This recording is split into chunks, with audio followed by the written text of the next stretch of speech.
भाजपा ने गुजरात में बनाया इतिहास, लेकिन कांग्रेस ने बनाया रिकॉर्ड। 4 राज्यों में कांग्रेस ने बना दिया बड़ा रिकॉर्ड, लेकिन पार्टी खुश नहीं।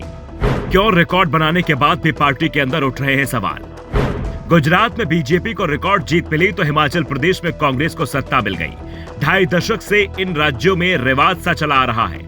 गुजरात में चुनाव होता है तो बीजेपी को जीत मिलती है और हिमाचल में जो पार्टी विपक्ष में होती है वो सरकार में आ जाती है और सत्ताधारी दल सत्ता से बाहर हो जाता है। इस बार भी रिवाज दोहराया गया, लेकिन इस रिवाज में भी खेला हो गया। बीजेपी ने गुजरात में इतिहास ही रच दिया। 182 सदस्यीय गुजरात विधानसभा में बीजेपी को 156 सीट मिली। अभी तक सबसे ज्यादा सीट जीतने का रिकॉर्ड कांग्रेस के नाम था। 1985 में कांग्रेस ने 149 सीटें जीती थी। बीजेपी इसके आगे निकल गई।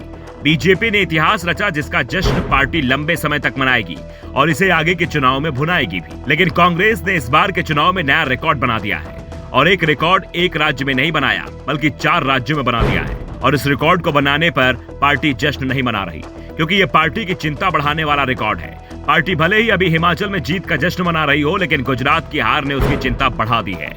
गुजरात विधानसभा चुनाव में लगातार 7वीं बार हार के साथ ही कांग्रेस के नाम एक नया रिकॉर्ड जुड़ गया है। यह रिकॉर्ड सिर्फ गुजरात में नहीं बल्कि यूपी से लेकर बिहार और पश्चिम बंगाल तक कायम है। अब कांग्रेस देश की पहली ऐसी पार्टी बन गई है जिसके नाम 30 वर्ष और उससे अधिक समय तक उन राज्यों में सत्ता से बाहर रहने का रिकॉर्ड कायम हो गया है जहां पहले उसकी सरकार पूर्ण बहुमत से रही और पार्टी फिर 3 दशक तक मुख्य विपक्षी दल बनकर रह गई और फिर विपक्षी कुर्सी भी चली गई। गुजरात में भाजपा की ऐतिहासिक जीत के बाद अब कांग्रेस लगातार 32 वर्षों तक सत्ता के बाहर रहेगी। वहीं यूपी, बिहार और पश्चिम बंगाल में भी कांग्रेस 3 दशकों से अधिक समय से सत्ता से बाहर है। पश्चिम बंगाल में तो कांग्रेस का सीएम या डिप्टी सीएम पिछले 55 सालों से नहीं बना है। 1977 में कांग्रेस बंगाल की सत्ता से बाहर हुई थी और आज विधानसभा में उसका एक भी विधायक नहीं है। पार्टी को 4% से भी कम वोट मिला है। कांग्रेस के सिद्धार्थ शंकर राय पार्टी की ओर से पश्चिम बंगाल के आखिरी मुख्यमंत्री थे। 1977 में उनके हटते ही मार्क्सवादी कम्युनिस्ट पार्टी यानी कि माकपा का पश्चिम बंगाल की सत्ता पर राज हो गया था। इसके बाद माकपा लगातार 34 वर्षों तक शासन में रही और वर्ष 2011 तक राज किया। इसके बाद से ममता बनर्जी लगातार 3 बार से पश्चिम बंगाल के सीएम हैं। अब भाजपा वहां के प्रमुख विपक्षी पार्टी बन गई है।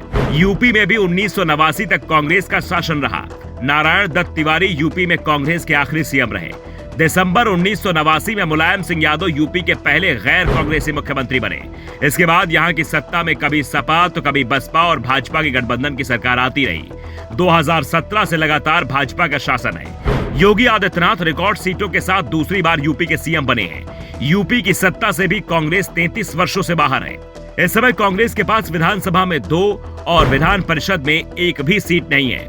पार्टी का वोट शेयर भी 2% के करीब रह गया है। यूपी की सत्ता से बाहर होने के कुछ ही दिनों बाद गुजरात और बिहार की सत्ता से भी कांग्रेस बाहर हो गई। दोनों ही राज्यों में कांग्रेस 32 साल से सत्ता से बाहर है। इस समय बिहार सरकार में कांग्रेस को जरूर जगह मिल गई है, लेकिन पार्टी के पास 2 मंत्री पद हैं। सरकार में कोई बड़ी जिम्मेदारी नहीं है। सरकार भी बिना कांग्रेस के मदद के चल सकती है। तो दूसरी ओर गुजरात में तो चुनाव दर चुनाव बीजेपी ही जीत रही है। Bureau report, the Navdarpan news.